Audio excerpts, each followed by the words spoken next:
coming up. All right, I see us.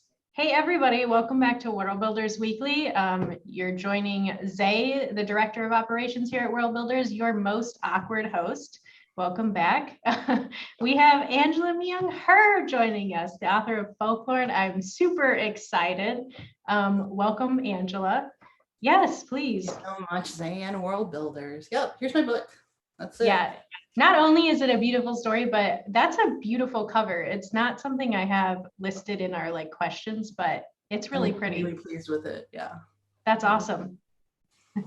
Okay, so before we get into our questions, as always, we have a couple announcements that I'd like to get through fast. As we get closer to June, you guys know that we're going to be kicking off our June capacity fundraiser, Geeks Doing Good 2021. Very excited. We're very hyper-focused here all around Geeks Doing Good fundraiser and showcase. Keep an eye out on our social media, our websites, as well as anywhere you get updates. Newsletter is a great place to see what's going on for Geeks Doing Good. As you guys know, we create a bunch of different merch and we launch it on our Indiegogo to help support the efforts of Worldbuilders and our mission. We're particularly excited about some of the whimsy videos we've created as content for Geeks Doing Good. Go to igg.me/at/GDG21. It'll be in the chat. Don't feel like you have to remember that.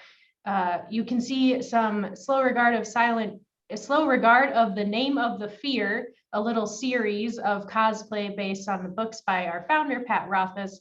We also have some pretty funny, I'd like to think, videos coming up created by Beth and myself. 2 words along with that, Battle Tent. Just keep an eye out, guys. That'll be coming to us June 21st. And will that same day be kicking off with a great marathon of Pat Rothfuss's Twitch stream. And that's twitch.tv/Patrick Rothfuss. I'm sure everybody in our chat knows that. He will be doing a live play of Disco Elysium and a ton of other shenanigans. We will also have some awesome guests such as Brandon Sanderson, Mike Martinez, and plenty more. Please keep around. Personally, I'm excited for the D&D games that'll be going on. All right, real quick, let's get through our trivia questions. Our last trivia question, as you guys know, in the 1989 film Back to the Future 2, a mesmerized Marty McFly takes in the futuristic sights. According to the Marquee, what movie is playing at the Holomax Theater? Hopefully, some of you guys got that right and were entered into our monthly trivia prize draw. The answer was Jaws 19. I don't actually know if that's right. I did see Back to the Future too, but all right, for our new trivia question, as you guys know, please don't put it in the chat. Throw it in our DMs of any of our social media platforms, and you will be added to our monthly draw for trivia, if you get it right, of course. New trivia question. One of the big sisterly personalities in Animal Crossing, New Horizon, has an outfit style of gorgeous and a favorite color of green. What is their catchphrase? I would have no idea. Do you play Animal Crossing, Angela? Yeah, I tried it a couple times. It's a cute game, but people get really serious about it. Yeah. All right. Session with Skyrim, sorry, and Portal 2, but it's. Oh my God, I love Skyrim. Any of those free roam games are like, all right, let's ditch this interview. We'll just talk about Skyrim. Houses, how many children I have there. Yes. Yeah.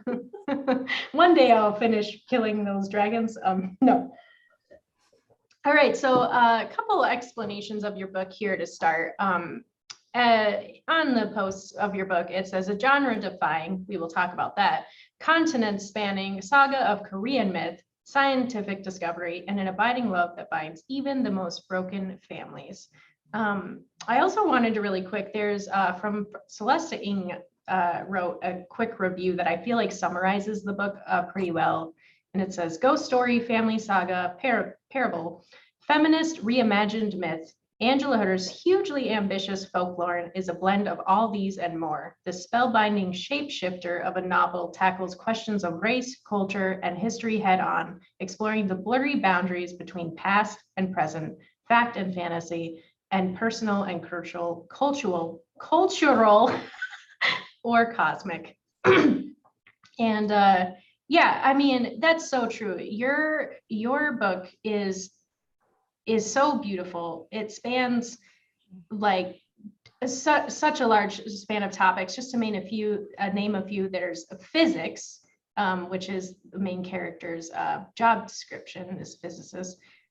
Childhood trauma, you talk about mental illness, domestic violence, racism, war, religion, tradition, just to name like a couple. Was it important for you to touch on all of these topics specifically, or did they just kind of like meld in this way when you started writing the book? I worked on this project for many years. And so I would say the seed of it was I was always trying to find a plot structure, a story structure, an engine for some of the childhood memories that were fictionalized. And so those are very old. And then wanting to play with genre. And so coming up with the premise of having a daughter who's told by her possibly mentally ill or possibly supernatural mother that they are descendants of these Korean folklore characters, you know, having using that metaphor of cultural inheritance and how sometimes, especially if it's like these gender roles or the sort of like cultural expectation for how to be a daughter, how to be a wife, if that feels like constraining, like fate. And so I was able to explore that cultural inheritance, but literalize it and play with the possibility of this being actually a blood curse. So that premise was kind of old, but then the other parts, like with the physics and with the Sweden part, that came much later on. So it was almost like I had to grow as a writer, but also as a person, but just like my life journey. Like I did not expect to move to Sweden, marry a Swedish physicist, you know, and become an immigrant just like my mom, you know. It's pretty hard for her, you know. She's probably like, "Wow, you've seen how difficult it was for us to leave our life and start all over. Why would you do it again?"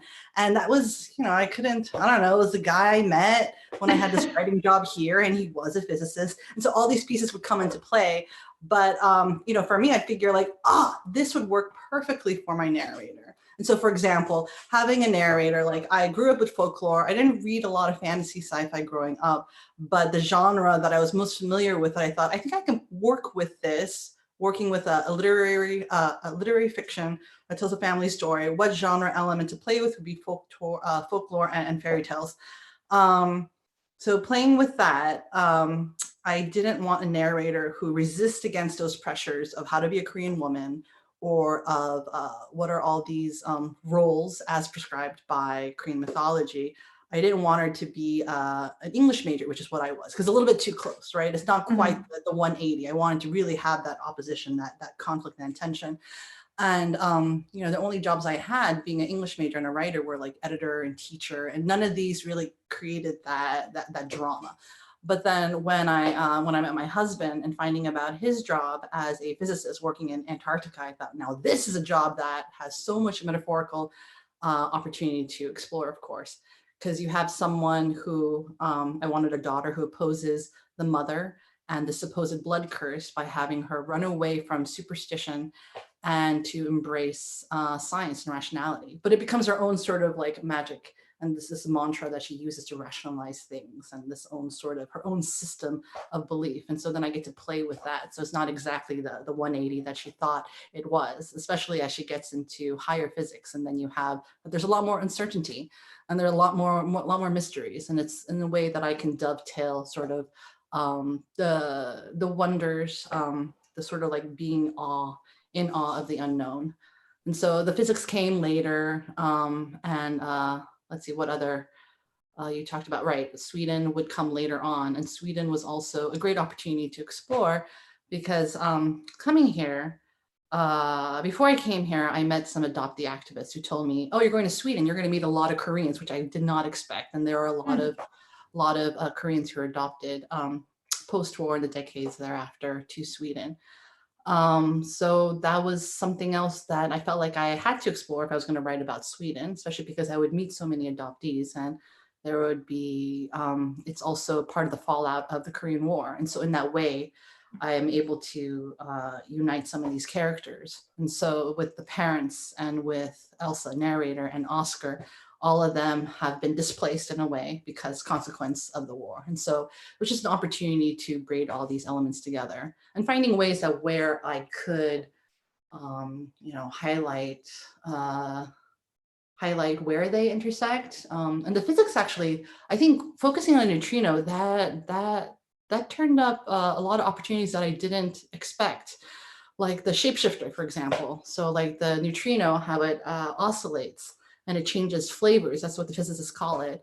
But for the purposes of my novel, I call it like shape-shifting identities. And that worked really well with the genre styles of the novel, but also how Elsa as a woman of color feels, traveling across borders and different sort of class communities.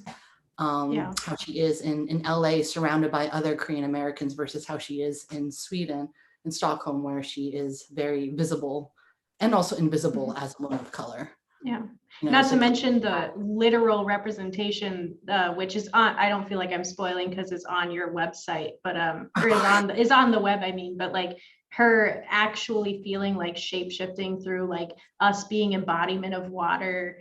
And it's just like interesting how you explore this in kind of a physical realm, this like mental realm, and then yes. also like the physical world is too. Yes, definitely.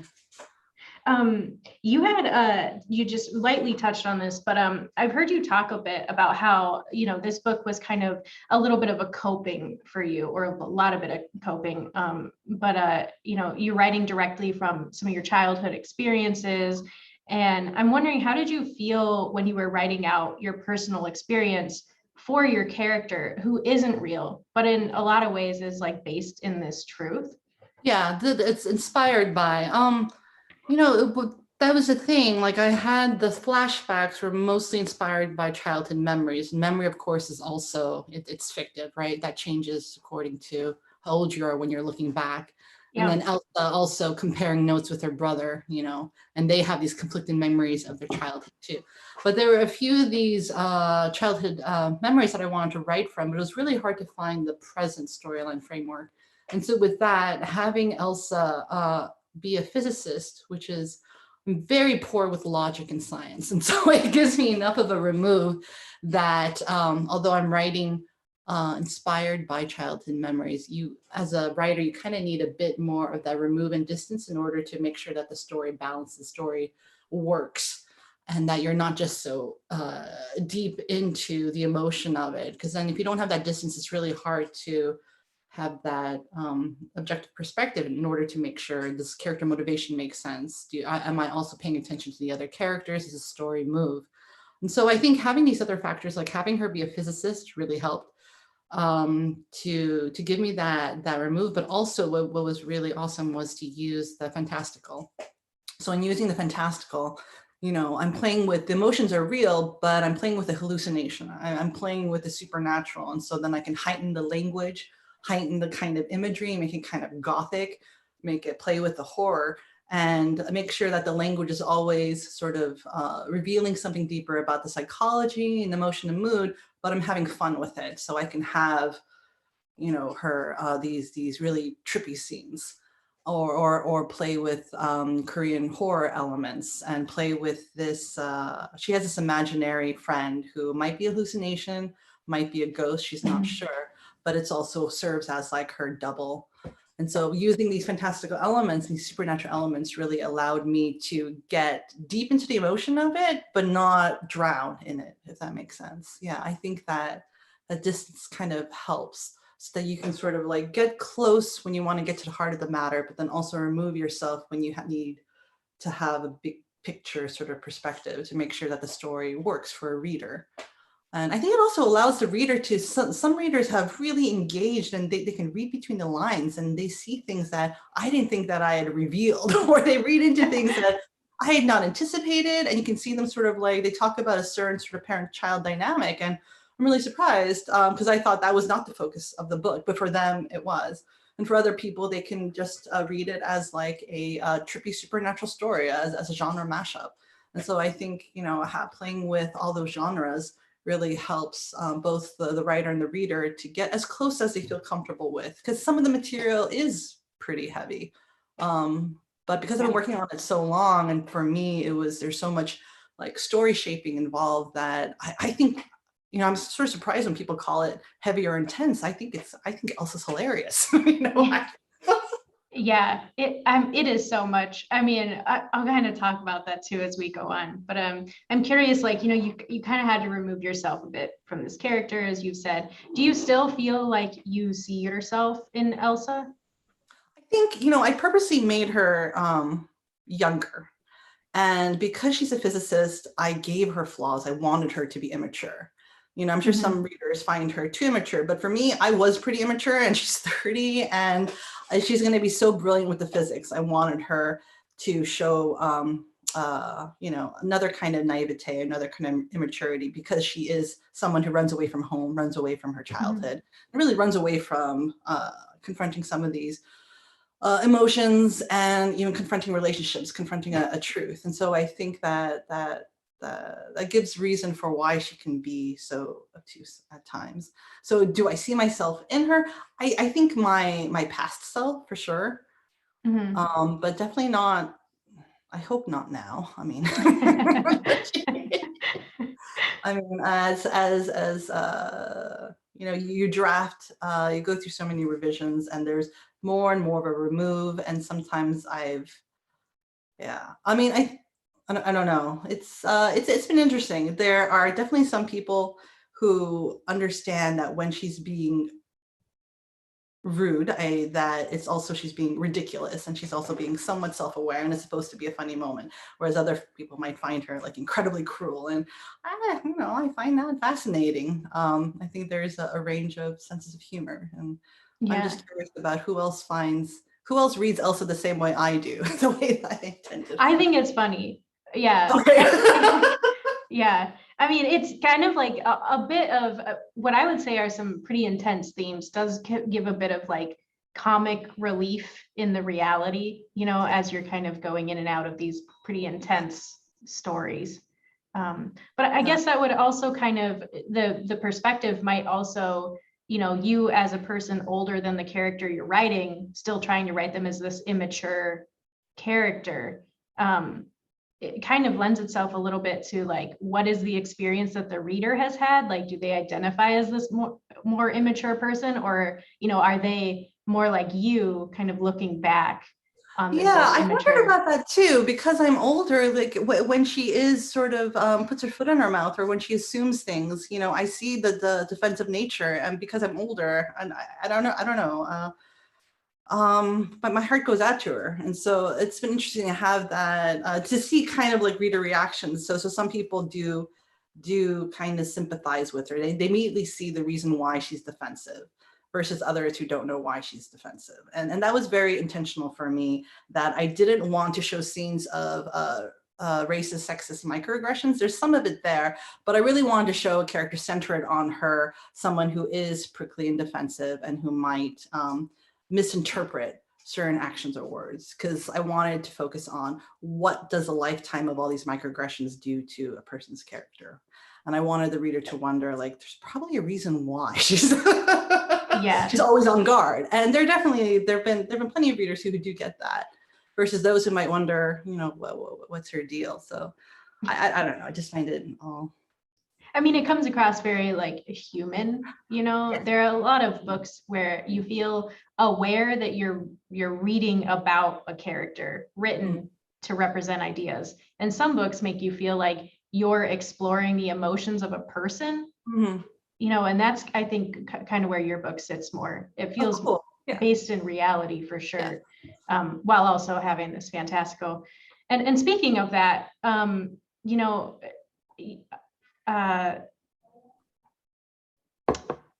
this might seem like a simple question, I guess, at face value, but your character is moving literally from Sweden to Antarctica. They are moving through these emotions, like visceral experiences.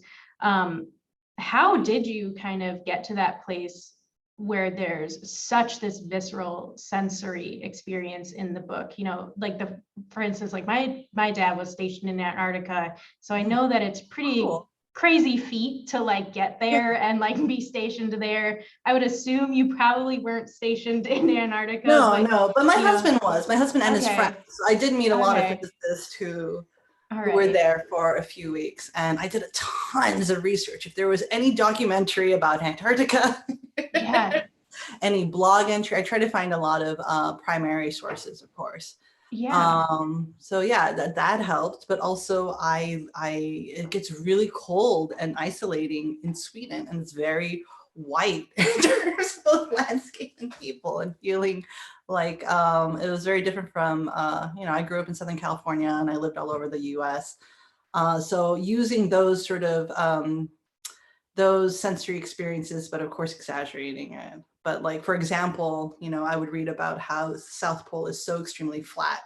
And for me, that reminded me the first, when I went to Indiana for the first time, I got my MFA in Notre Dame, and the landscape is so flat. And what that, I don't know, I really, that with the depression I had there, I just couldn't stay upright. And so, you know, using similar experiences and feeding that into it. Yeah. Combination of, I've lived in different places, and a lot of research, talking to people, and again, using the supernatural and the fantastical allows you to sort of play with the more heightened language. I think if it was this more straight realism, and I had a physicist character who wasn't dealing with hallucinations and intergenerational war trauma, then the language might seem overblown. So I couldn't get away with it in order to make it so visceral and extreme. It would probably be a lot drier. And, you know, I balanced that out. I have the sort of hallucinatory language, but also a lot of science facts, right? Yeah. Which I think, you know, at face value, they are pretty fascinating. They are pretty extreme, dramatic, and gothic, and yeah. Gothic is such a good word that I didn't think of to like represent this like very not drama of a lot of the scenes. But you know, hearing you talk about like your husband being you know, so kind of some of the representation for these characters makes so much more sense, because they do feel, you know, really real. And a lot of the stuff that you've talked about like what goes on the ice or like in Antarctica is some of the things I've heard my dad talk about, especially like the shenanigans aspects of things. Yeah. Yes. So yeah, it's so that hot tub party is something I've heard about. My husband did not get to I've heard about it, and I also found some blog entries. So I got to, you know, I found some other accounts of it. And you know, living in Sweden, I met a lot of women scientists, women physicists, and so I would use their experience when they talk about sexism and how they have to comport themselves, you know, keeping their voices modulated. And so I was able to use that for Elsa as well. Yeah, I got to use the printers at the Stockholm University's astroparticle physics department, and just walking around and getting a sense of, you know, the offices, the posters, you know, there's just always so much that one can absorb. Yeah, no, but that's really cool that you recognized some of the details as being, yeah, I would, my scientist friends tell me that their professors tell them that they broke so many rules and they were so extreme in their partying back in the day.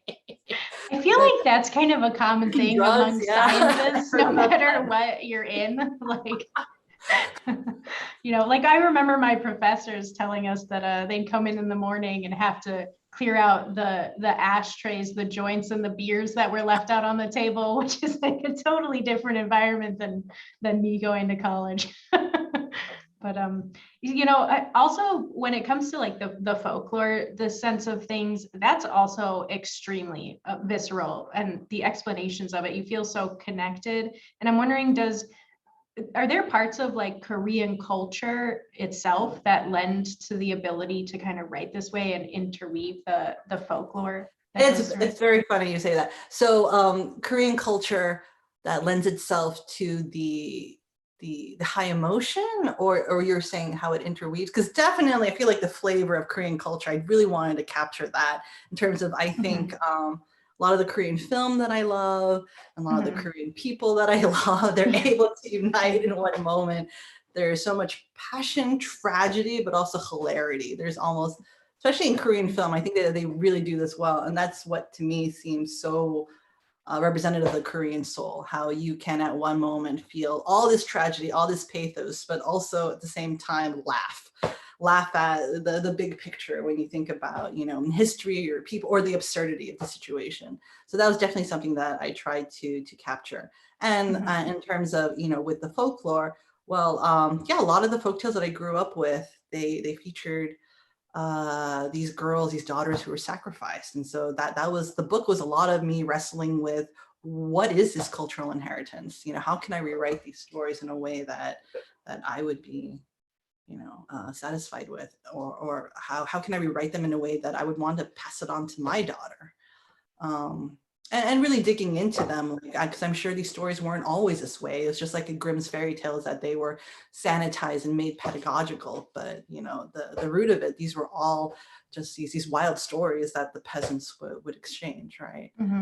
When you say not always this way, how do you imagine they were previously as compared to like the way we read them now?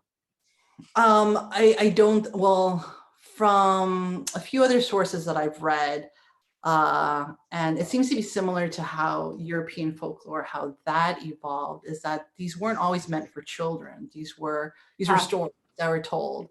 And so even like Red Riding Hood, when you go back to the earlier versions of it, it's very vulgar, crass, there's a lot of sex jokes, and it's not what we think of today, where it's like, go straight to grandmother's house, right? Excessive violence. And it was very, very bawdy. And some of the Korean folktales I've heard sort of closer to the older versions, it gets vulgar, violent, sexual, and I don't think these were meant for kids necessarily, or kids had to grow up faster back then too. Yeah. And we kind of see like places where I think they sanitized it, or they had to like certain details removed from the picture books. Like for example, with the fox girl who sticks her hand up the cow's anus in order to take out a liver and eat it. That was something like when I Googled like Korean picture books, it was interesting to see how some of them approached it. It was like the mere picture, like the girl standing in a cow shed, versus another one I was like, got right up in their butthole. And I'm like, like how would you? Because there's a way that your mother could have told you the story, but how would you actually present it in a picture? There's so I guess along with that, it's kind of one of those things where, you asked me like, oh, what did I mean by that when it comes to like the, Korean culture? I think a lot of it has to do with that. I'm not a part of Korean culture. So sometimes, I'm going through the book and it seems like I'm experiencing what would be Korean culture, but not having had any experience with it. It's, it's hard to know, is this just the way that author's representing it? Is for sure. Representation? Yeah. And I'm wondering, are there like cultural barriers that you think people might keep them from either experiencing folklore fully, or perhaps like maybe something that might lend them a deeper understanding? Okay, I see what you mean. Sorry to cut you off. Absolutely not. You didn't. I finished the whole question. Here's the thing. I only speak Korean with my mom, so most of my research, the stories I remember that my mom told me, like the one of Emily Bell, like I remember my mom telling me that a few different times, and the Shincheong story. So a lot of the folktales, I used my childhood memory, and I remember reading these picture books when I was a kid, but a lot of my research comes through in English. And so, it's a question of authenticity, right? Well, I have my own, and I have other, diaspora writer colleagues who feel like this hesitancy, because we're wondering, like, are we getting it right? And I think, my approach of it is, well, not only it's through the character Elsa, who's very clearly, she's Korean American, and she has all of her other baggage, and she meets Oscar, who he feels like trying to understand his Korean identity through an academic sense. So they already debate these ideas of what does it mean to be Korean. So I feel like I'm already playing with those ideas, but really trying to show that it's about a folklore is about interpretation, first of all, and it's something that continually evolves. And for these characters and for myself as the author, it's about creating a hybrid understanding. And so in terms of, are there barriers for readers who are not Korean American, who haven't heard these stories at all? Well, I see it as more as an opportunity to learn, to uncover. And I think those who know folklore, European or from other countries, they will see the similarities, because definitely some of Absolutely. these stories are very global. So I would say in that way, there's like a bridge to see which of these tropes. And I find that really interesting too. When I taught in Korea, I was officially a foreign lecturer, and I taught in English at an international university. And for my freshman class, I would have them create their own fairy tales. And it was just interesting when we studied fairy tales, how you can see these tropes be, that were just, truly, truly global. And you wonder, like the Cinderella fairy tale, like that exists in so many different cultures, and really wondering, like, what about it is so appealing, or what about it is, where does impetus come from? What does it represent in each culture? In some of the older forms of Cinderella, you find that there's incest, and so that kind of I don't think I knew that, actually. Yeah. I mean, I guess you'd think like the closer it gets to like medieval royalty or white royalty, the closer it probably gets to incest. You have like, myths and Old Testament Bible stories, you do see. But yeah, the Cinderella story, that's pretty fascinating. That's evolved.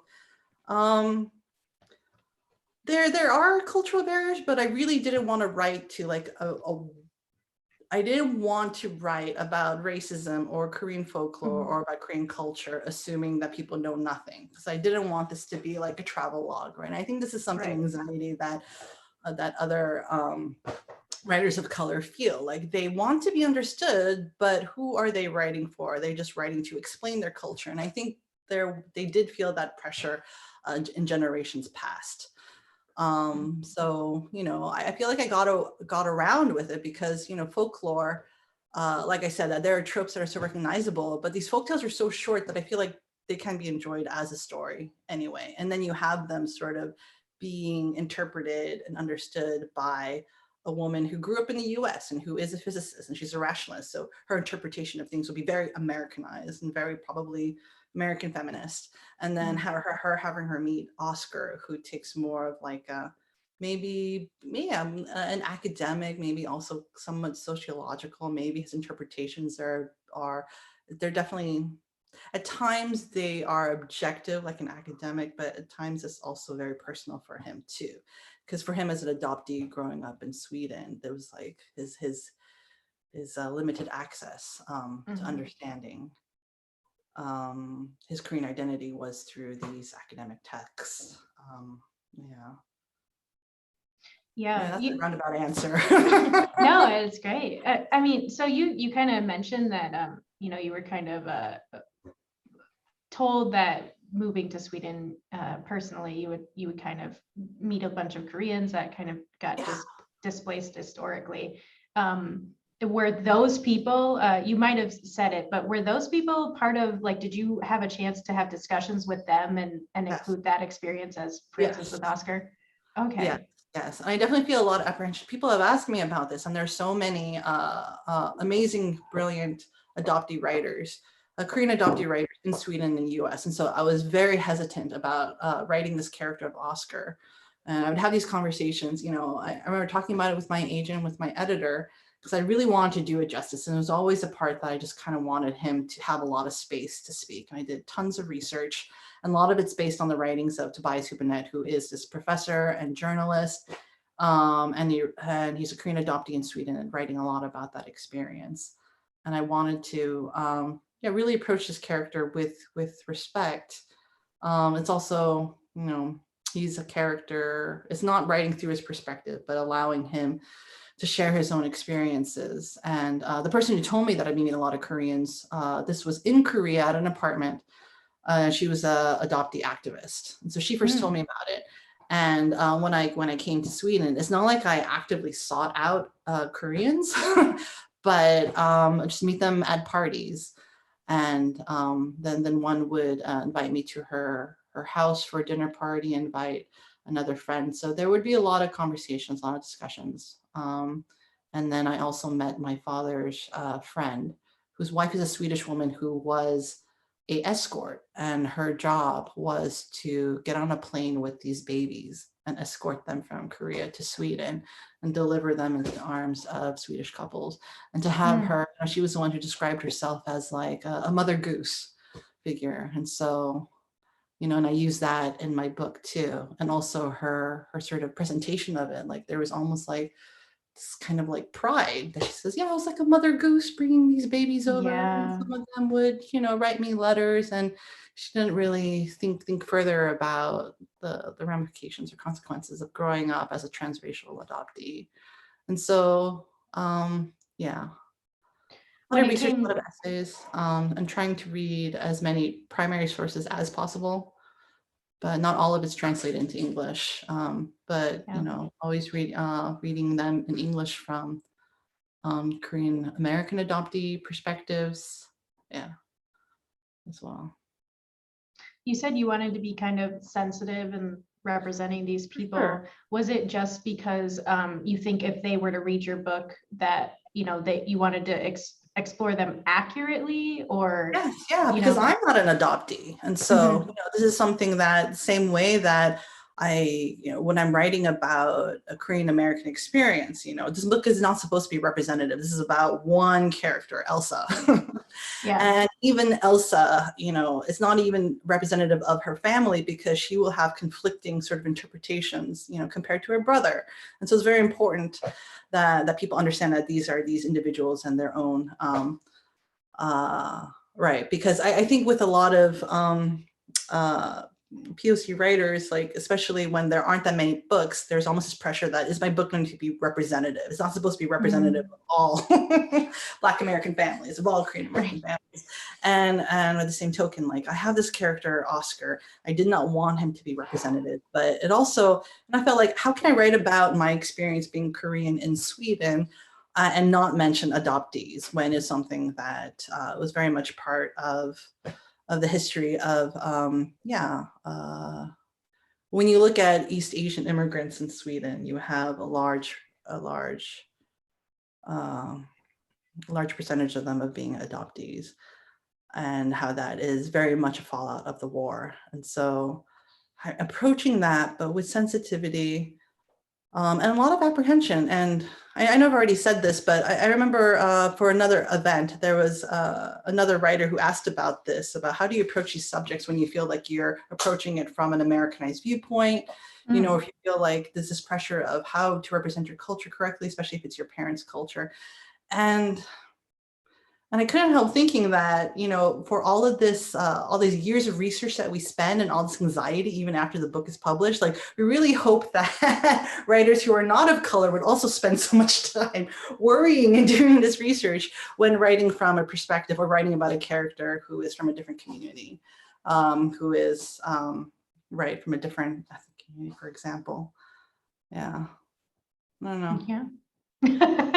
No, I mean, that, that answers a lot of the questions. It's interesting because it's like, having this kind of pressure that you mentioned to be representative of an entire community feels like there would always be shortcomings, because none of us as humans experience everyone's perspective. Right. And even, as we've kind of been talking about, even our own perspectives, depending on who you talk to that went through that same experience with you, is going to be different.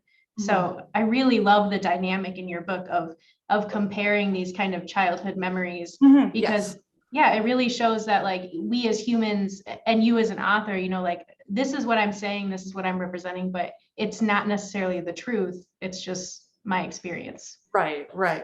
So I also have Oscar and his sister also. I kind of have that, I echo that, the fact that him growing up as a transracial adoptee, how his memories, his memory of his childhood might be different from his sister's, who is white Swedish, but how, ultimately it's about her supporting that, yes, I believe you, that this is how you experienced your childhood, even if I felt that, I wasn't aware, or I wasn't, I don't know.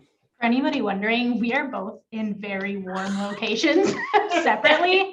We're just like, Wisconsin and Sweden, who knew? Sweltering.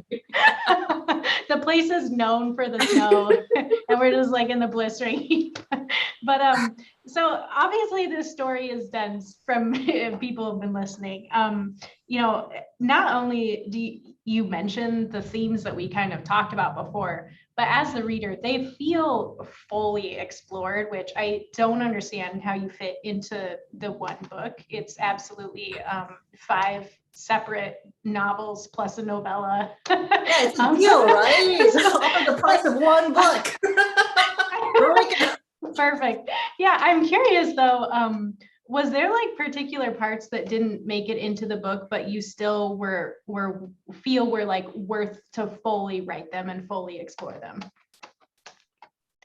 That didn't make it into the book? Right. You know, I laugh when people ask this because I'm like, come on, obviously everything made it into the book. Nothing left on the cutting room floor. Let me think. No. There was a lot more Antarctica stuff. So I would say that I found it really fascinating. This shows how much research that I did, that it used to be like 100 pages, but then I would have my beta readers who are like, oh, you don't have to go into detail, science, I don't know what that is, why? And so I ended up just compressing that. And there are a few people who are like, oh, I really wish I could have read more about Antarctica, but you know, already the book was very unwieldy and I had to like kind of get her going. I'm so glad I asked, because that wasn't the answer I was expecting. She's like, I wrote so much about Antarctica. This book was basically an exploration of Antarctica. There was a whole chapter about there's a love shack. My husband told me that there was like a love shack that people would ski out there. And anyways, yeah. I thought that was one cool detail. So kind of just talking about, I guess, like a little bit more abstract. So, you know, at the beginning, we kind of heard that this book was explained as genre defying, which, you know, obviously it feels like a buzzword. I think sometimes that's applied to books, but it really is. It's absolutely fantastical. We keep using that word, which I think it really explains it. Kind of this reality, but based with these questions of you know, this kind of mythos that kind of always intertwines with us. Did that, though, kind of this genre defying aspect, did it make it hard for your book to be published? Oh yes, definitely. Yes. I mean, how did you end up mediating that then? Like, hey, okay, well, first of all, let me back up. I had a mentorship with Kelly Link, right, a few years ago, and that was transformative, her feedback. But she was the first person who actually told me that the first half of your book reads like a supernatural thriller, and then the back half is like this emotional ghost story. But she suggested that I make the whole novel into a ghost story shape. But I was like, okay, yeah, totally.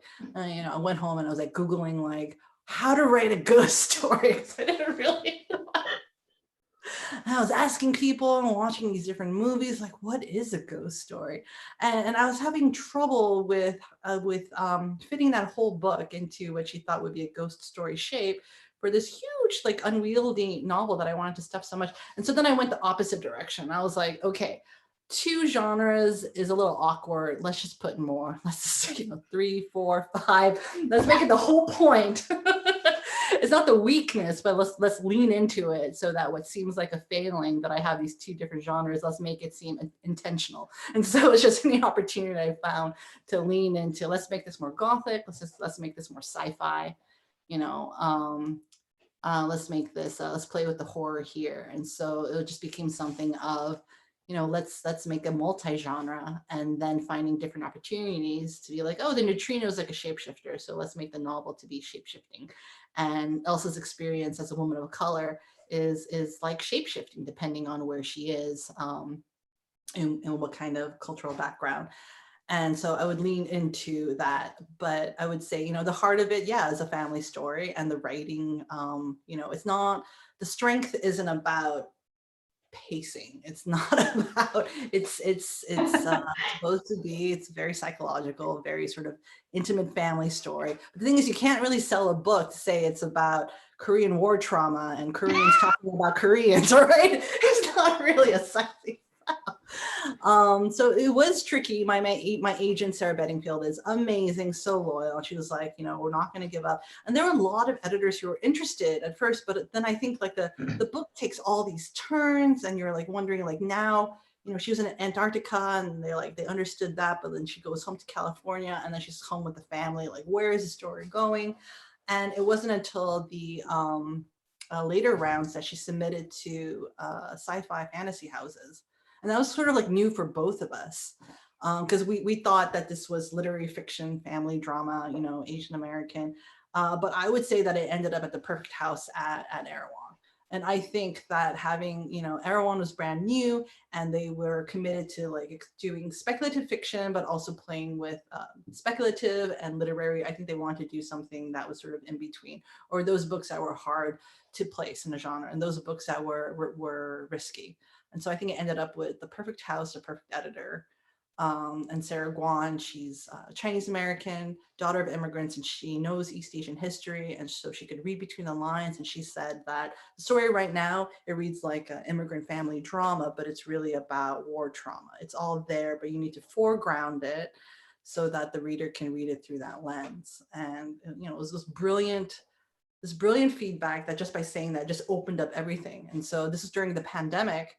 And I had 2 kids at home, and her saying that, I was like, okay, I was a little hesitant because up until that time, everyone told me that I had to make the book tighter. But when she said, foreground the war trauma, and let's hear more about the Korean community, that it just like opened the floodgates. And I wrote like 80 new pages, and I was really nervous about, putting in new pages, like right before we're going, I was like, I don't have time to like revise only while the kids are sleeping, but yeah, no, I think she made the right call, and I'm really grateful for ending up at Erewhon with her.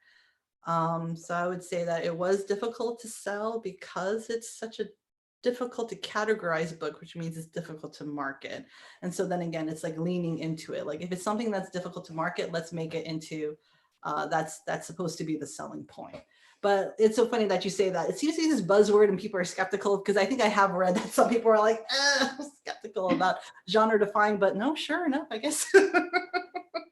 Yeah, it really is. And I think it's nice because it puts it in its own category. Like sometimes I think it takes away from the book when you see things branded as like, the 2021 Terminator or like something like that. It's like, I don't want to read the Terminator. I want to read this person's work, so I think it's nice that it kind of gives it its own pocket. And I feel like going into it, you don't really know what to expect, and you kind of don't really know what to expect the entire time you're reading it. So it's great. So I like to ask a lot of the authors this, but what do you most hope that people get out of your book or from this work?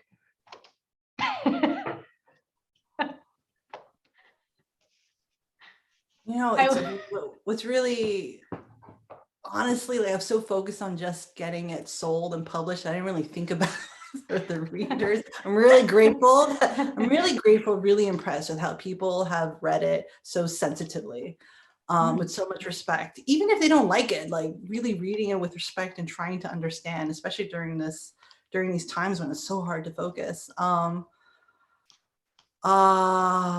don't know, what do I hope that people would, okay, I will say this. I feel like I've done my job when I've read a few reader reviews, and there was a older white male reader who wrote how reading this book, he realized how exhausting it is to be an Asian woman dealing with the even if it's just microaggressions, but like out there on the street, and to have it, professional settings, or being out on the street with the cat calling, and always through a racist lens, and how even if it doesn't happen all the time, just the fact that it has happened enough times that you're always on your guard, how exhausting it must be. And I felt like, when he wrote that, I thought, yes, I've done my job, at least with one reader. Because I think I really wanted to show, you know, I really wanted to show the psychological effects of racism when it isn't on these extreme violent ends,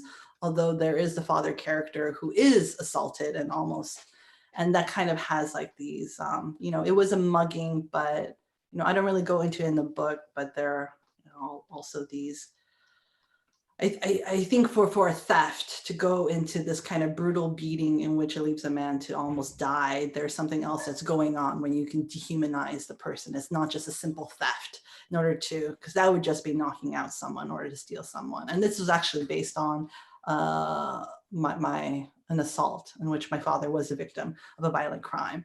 And it wasn't even until, you know, I didn't even though I'd written about it and written around it, it wasn't until after, you know, with so much of the anti-Asian attacks, especially against elders, that I really thought, oh my God, you know, there was something else going on there for him to be beaten to the point of being almost killed. That of course you can only do that if there's so much dehumanization of the other and maybe dehumanization of the self, of a lifetime of just being erased and diminished, and what that does to the person who feels these violent urges, and what it does to yeah. So I mean, there's that extreme end, but getting back to the point in the book is I wanted to show the more subtle, sort of unseen effects of a lifetime of these microaggressions, and just how the constant sort of like negotiating through every interaction and wondering and being on the defensive and wanting to protect yourself. And then when you protect yourself to that, you're also closing yourself off from real communication